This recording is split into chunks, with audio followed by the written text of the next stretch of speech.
मैं बात करती हूँ कि जब मैं जर्मनी में मूव करी थी, मेरा पहला डे कैसा था लैब के अंदर। इतना प्रेशर जनरेट हो गया कि वो बोतल इतनी बुरी तरीके से फटी। Hi and welcome back. Last time I uploaded a video जिसमें मैं डिफाइन करी थी कि केमिस्ट्री लैब में कैसे कैसे एक्सीडेंट हो सकते हैं, या फिर मेरे पर्सनल केमिस्ट्री लैब के एक्सीडेंट से कैसे हुआ था। वो वीडियो ने मुझे इंस्पायर किया क्योंकि मैंने कुछ डिटेल मिस कर दी थी उस वीडियो के अंदर बताने की, जो मैं इस वीडियो में कवर करने वाली हूँ। तो इसलिए ये वीडियो बहुत इंपॉर्टेंट होने वाली है, ये बताने के लिए कि आपकी केमिस्ट्री लैब का पहला दिन कैसा होना चाहिए।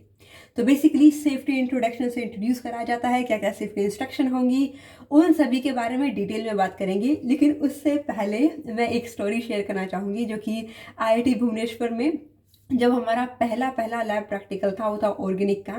प्रोफेसर तबरेज़ खान, जो कि हमारे ऑर्गेनिक के प्रोफेसर हैं IIT भुवनेश्वर में, और ये बात है 2019 की।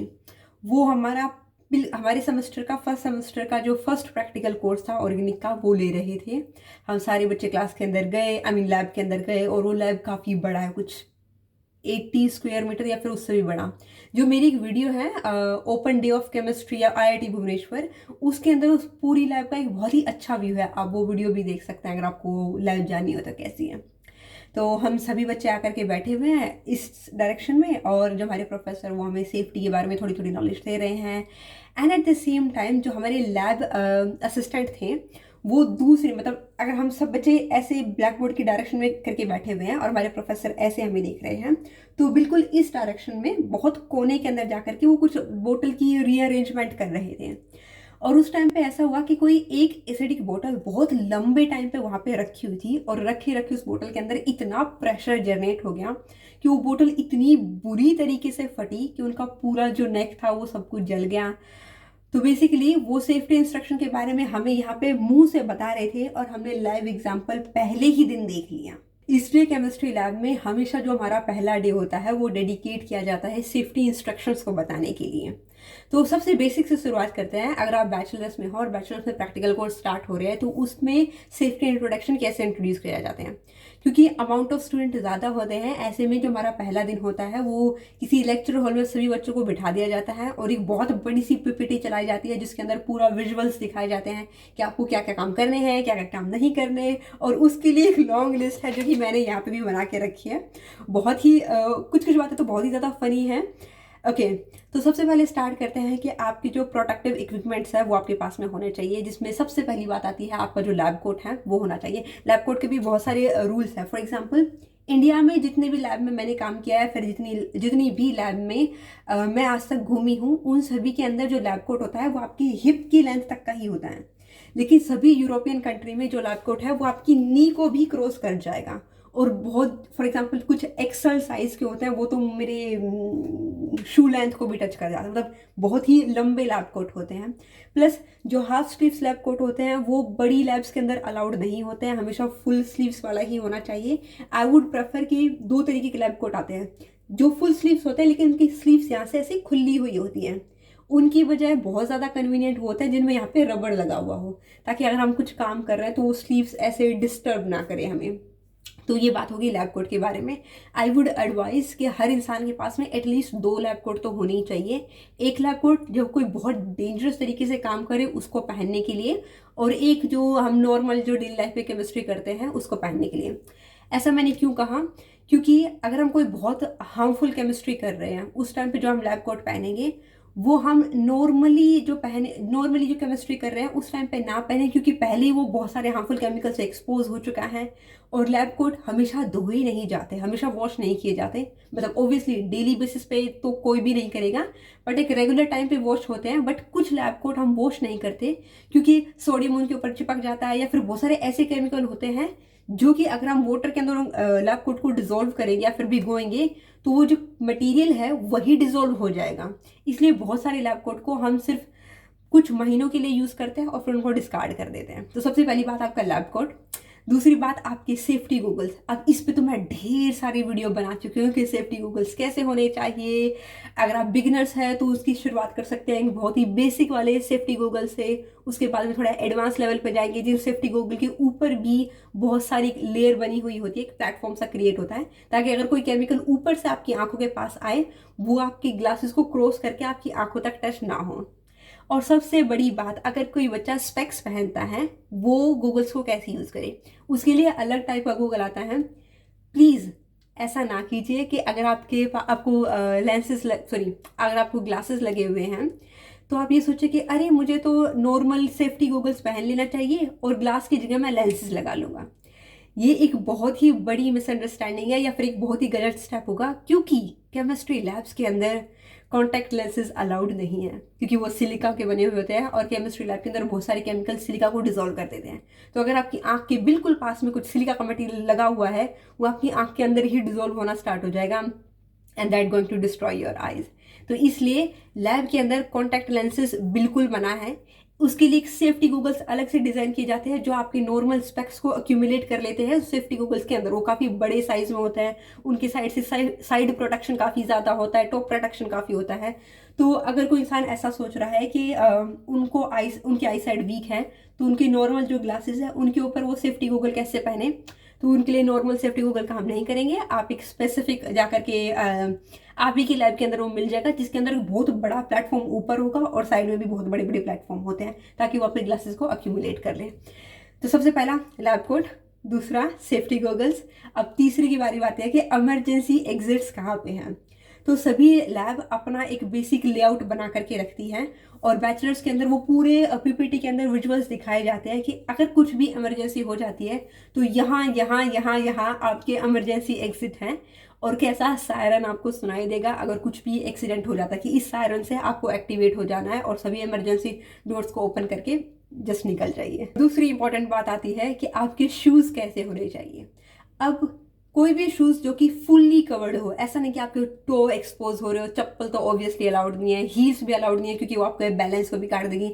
ऑफकोर्स स्केट्स अलाउड नहीं है, स्केट बोर्ड अलाउड नहीं है। फुल कवर जो शू होंगे वही अलाउड है।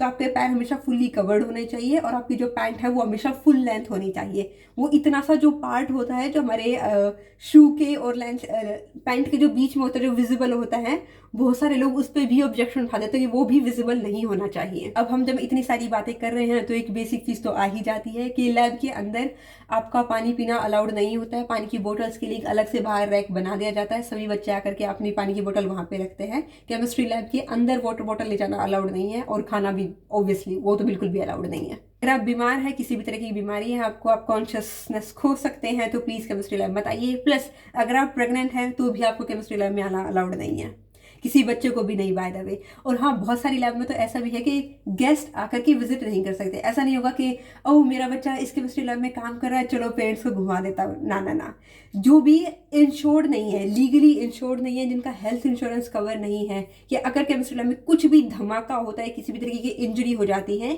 तो जो हॉस्पिटल या एम्बुलेंस आएगी वो, अरे आई थिंक ये शायद जर्मनी में है, आई एम नॉट श्योर कि ये चीज़ इंडिया में है या नहीं, क्योंकि हम जब यहाँ आते हैं हमसे एक पेपर साइन किया करवाया जाता है सेफ्टी इंस्ट्रक्शन के बाद में कि ये चीज़ हमको मालूम है और हम लीगली इंश्योर्ड है, हेल्थ आई मीन लीगली मतलब हेल्थ से रिलेटेड इंश्योर हैं। तो हम उस डॉक्यूमेंट पे साइन करते हैं और हमारी सैलरी के अंदर से कुछ जो अमाउंट है वो हेल्थ इंश्योरेंस वालों को जाता है, मतलब केमिस्ट्री लैब से रिलेटेड वाली जो हेल्थ इंश्योरेंस है उनको जाता है। आई एम नॉट श्योर कि ये इंडिया में है या नहीं, शायद मुझे क्रॉस चेक करना पड़ेगा। अब हम लैब के जब अंदर की बात करते हैं तो बहुत बेसिक चीज़ें दिखाई जाती है। फॉर एग्जांपल आई शावर कहाँ पे है, ये शायद मैंने मेरी वीडियो के अंदर ऑलरेडी डिस्क्राइब किया हुआ है कि आप आई शावर को कैसे यूज़ कर सकते हैं। अगर आपकी आंख के अंदर कोई भी केमिकल जाता है या फिर आपके फेस पे कोई भी केमिकल जाता है तो आई शावर का जो लेंथ होता है वो काफ़ी एक्सटेंडेबल होता है, आप उसको बहुत दूर तक स्ट्रेच करके ले जा सकते हैं। आप उससे अपनी आंखें वॉश कर लीजिए। अगर आपको ऐसा लगता है कि आपके बॉडी के ऊपर बहुत सारा एसिड या फिर कोई बहुत सारा केमिकल गिर गया है, तो जस्ट जहाँ पे हम एंटर करते हैं लैब के अंदर, जो मेन डोर होता है, उस डोर के ऊपर हमेशा ही एक बड़ा सारा शावर लगा होता है। उन शावर को हर हफ्ते जो सेफ्टी इंस्ट्रक्शन की जब हमारा ड्रिल होता है उसके टाइम पे हम खुद ही चेक करते हैं उनको चला करके कि वो वर्किंग कंडीशन में है या नहीं। ऐसा ना हो कि हम तो सोच रहे हैं if in case of emergency वो काम कर जाए, लेकिन जब वो काम करने उस टाइम पे वो काम ही ना करे। इसलिए उन्हें हर हफ्ते चेक किया जाता है। वो हमारी जस्ट जो एंट्रेंस होता है उसके ऊपर लगे हुए होते हैं। एक और सेफ्टी इंस्ट्रक्शन की बात की जाए तो ये सुनने में थोड़ा सा फनी या फिर वियर्ड हो सकता है, लेकिन ये भी बहुत इंपॉर्टेंट है। वो है आपकी हेयर स्टाइल। हाँ, लड़कों के मामले में क्योंकि उनके बाल काफ़ी छोटे हैं तो उनके लिए ज़्यादा मायने रखती नहीं है, पर लड़कियों के लिए ये बहुत ज़्यादा मायने रखती है। For example, I have hair up to hip length. तो जिन भी इंसान के हेयर एक particular length, for example shoulder से ज़्यादा बड़े होते हैं, उनको हमेशा ही अपने लैब केमिस्ट्री लैब में टाई करके रखने होते हैं, स्पेशली जब वो फ्यूम हुड के सामने खड़ी हो और फ्यूम हुड आपका ओपन हो। पिक्टोग्राम ये बहुत इंपॉर्टेंट पार्ट है केमिस्ट्री लैब का, क्योंकि ये एक पिक्चर काइंड की रिप्रेजेंटेशन होती है जो कि सभी केमिकल बॉटल्स के ऊपर लगी हुई होती है, जो कि दिखाती है कि ये केमिकल किस टाइप में डेंजर है, ये पॉइजनस है या फिर ये एक्सप्लोसिव है, ये हार्मफुल है जो कि एनवायरनमेंट को इफेक्ट करेगा, ये कंपाउंड रेडियो एक्टिव है या नहीं। अब एक बोनस टिप, अगर आप केमिस्ट्री लैब में पहली बार आ रहे हैं या फिर आप अपनी लाइफ में कभी भी किसी केमिकल से पहली बार डील कर रहे हैं और आपको नहीं पता ये केमिकल किस तरीके से रिएक्ट करेगा, तो प्लीज़ गूगल पे जाकर के उस केमिकल का नाम डालिए और उसकी सेफ्टी डेटा शीट को पढ़ लीजिए। सेफ्टी डेटा शीट, हाँ, SDS, ये आपको पूरी इंफॉर्मेशन दे देगी उस केमिकल के बारे में कि ये केमिकल इस टाइप में एक्सप्लोसिव है, इतने टेम्परेचर पे इसको स्टोर करना चाहिए, इतने टेम्परेचर पे ये रिएक्ट करेगा। जो भी बेसिक नॉलेज होती है, आप ये काम एक दिन आने से पहले इंटरनेट पे उसको रीड कर सकते हैं, ताकि दूसरे दिन जब आप लैब में आए माय वॉइस, जब आप लैब में आए तो आप बहुत स्मूथ तरीके से और कॉन्फिडेंटली उस केमिकल के ऊपर काम कर सकें। ये तो बात थी बैचलर्स के स्टूडेंट्स की। बात करें मास्टर्स की, तो मास्टर्स में ऑलरेडी ये सारी बेसिक नॉलेज बच्चों को होती है। वो आप पहले दिन लैब के अंदर में आते हैं और ज़्यादातर मास्टर थीसिस करने के लिए, तो उनको जो भी PhD सुपरवाइजर गाइड कर रहे होते हैं। फॉर एग्जांपल, अगर मेरे अंडर में कोई भी स्टूडेंट आता है तो हम उसको पर्टिकुलरली बिठा करके पहले जो बेसिक रूल है जिस पे वो काम करने वाला है उन केमिकल्स के बारे में समझा देते हैं। ऑब्वियसली इमरजेंसी एग्जिट दिखा देते हैं, फायर एक्सटिंग्विशर कैसे काम होना ये थोड़ा बता देते हैं, क्योंकि ऑलरेडी उनको नॉलेज होती ही है। ये सारी बेसिक नॉलेज के साथ साथ जब भी वो काम कर रहे होते हैं, स्टार्टिंग के 15 दिन हम साइड में खड़े होकर के उन्हें असिस्ट करते रहते हैं कि ये काम करना है, ये काम नहीं करना, थोड़ा बड़ा कैसे सीखना है। तो ये बात होगी मास्टर के स्टूडेंट की। अब मैं बात करती हूँ कि जब मैं जर्मनी में मूव करी थी, मेरा पहला डे कैसा था लैब के अंदर। मैं करीब 9 साढ़े 9 बजे के करीब तक मैं लैब आ गई थी। उसके बाद में जो मुझे सुपरवाइज करने वाले आने वाले थे, जो कि मुझे पूरा सेफ्टी इंस्ट्रक्शन की नॉलेज देने वाले थे, वो आए थे करीब 10 बजे के करीब में। तब तक मैं बाहर ही जो हमारा किचन एरिया था, किचन एरिया मतलब जहाँ पे सारी वाटर बॉटल खाना वगैरह रखा रहता है, लोग आकर के वहाँ पे जो खाना खाते हैं, वहाँ पे फ्रिज वगैरह है, मैं उसी के अंदर बैठी हुई थी करीब हाफ एन आवर तक। तो हमारी लैब में एक सीनियर थे, अकेले मेरे अलावा जो दूसरे इंडियन थे जिनका नाम सरल है, अगर आप वो वीडियो देख रहे हो तो हाय या। तो वो वहाँ पे बैठे हुए थे, मैंने थोड़ी बड़ी उनसे बातचीत करी। बातचीत करने के बाद में जब जो सेफ्टी इंस्ट्रक्शन देने वाले थे वो आए, उन्होंने सारी चीज़ मुझे दिखाई, मैं अपने बाकी कोवर्कर से मिली। एट द एंड उन्होंने मेरे से सिग्नेचर करवाए और मैं उनके जाने के बाद में मैं जस्ट ड्रॉर खोल के देख रही थी कि ओके ये इक्विपमेंट यहाँ पे रखे हैं, इन्होंने अपने स्पेचुलास यहाँ पे रखे हुए हैं, ओवन इनका वहाँ पे है, या अपने ग्लासवेयर वॉश कैसे करते हैं। तो पहले दिन मैंने कुछ ज़्यादा काम नहीं किया, मैं बस आसपास के एनवायरनमेंट को समझने की कोशिश कर रही थी कि कौन सा मटीरियल ये कहाँ पे स्टोर करते हैं। सभी लैब्स के काम करने के तरीके थोड़े थोड़े अलग अलग होते हैं।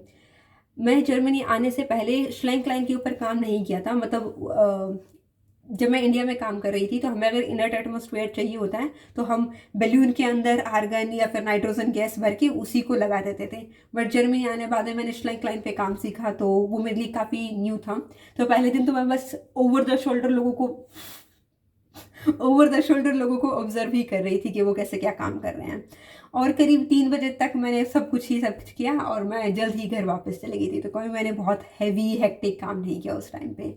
हाँ, मुझे बस बेसिक चीज़ से अपने आजू बाजू को वर्कर से सीखने को मिली कि आपको ये चीज़ें यहाँ पे अवेलेबल हैं। अगर आपको लिक्विड नाइट्रोजन लेने जाना है तो वो कहाँ पे लेने जाना होगा, ड्राई सॉल्वेंट कैसे करते हैं, इसकी नॉलेज मुझे पहले भी थी। बट उस लैब के अंदर स्पेशल मशीनें रखी हुई थी, तो उसको समझने के लिए मुझे थोड़ा सा समय लगा और दूसरे या तीसरे दिन ही मैंने अपना काम करना शुरू कर दिया था। होप ये वीडियो काफ़ी इंटरेस्टिंग रही होगी आपके लिए। अगर आप केमिस्ट्री लैब में काम करने की शुरुआत करने वाले हैं तो थोड़ा थोड़ा आइडिया लग गया होगा। अगर मैं कुछ मिस कर रही हूँ तो प्लीज़ कमेंट में लिख दीजिएगा ताकि मैं उसको अगली वीडियो में कवर कर सकूँ। तब तक के लिए बस।